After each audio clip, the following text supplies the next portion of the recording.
Well, for 2 days last fall, Jodi Arias testified in secret before a jury in her first-degree murder sentencing retrial.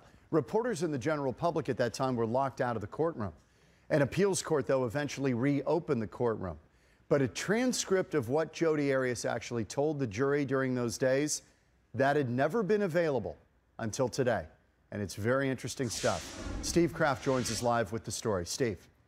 Well, John, the transcripts are mainly a lengthy rehash of what Jodi Arias told jurors in her first trial, in which she was, of course, convicted of murdering her ex-lover, Travis Alexander, in 2008. Jurors couldn't agree on death or life in prison. That's why a sentencing retrial is underway.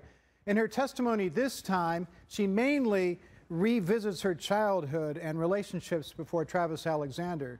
But there are moments of drama. One of the first questions to Jodi Arias from her attorney, Jennifer Wilmot: did you kill Travis Alexander? Her answer, yes. Why did it take you 2 years to admit that you did it? It took me that long to be able to admit to myself that I did it. Why did it take you that long to admit it to yourself? Because what I did was so horrific that I could never have imagined myself doing that to another human being. Jodi admitted to covering up the murder, leaving a message on Travis Alexander's phone machine, going on a date the next day in Utah, attending his memorial. Her attorney asked, why couldn't you say something to somebody? Something like that is just, I know who I am and who I've been my whole life, and for those few minutes out of my whole life, I was somebody that I wasn't, and I couldn't even face that, said Arias. Perhaps the most powerful moment in the 2 days of secret testimony?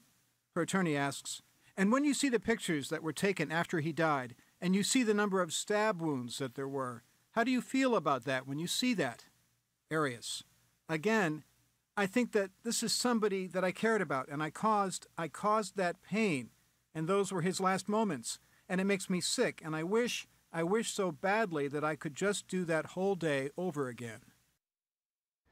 The trial continues tomorrow at 10 a.m. The judge likely to rule on a defense motion to take the death penalty off the table because of alleged misconduct by prosecutors failing to share with the defense team evidence of pornography on Travis Alexander's computer. Reporting live, Steve Kraft, Fox 10 News.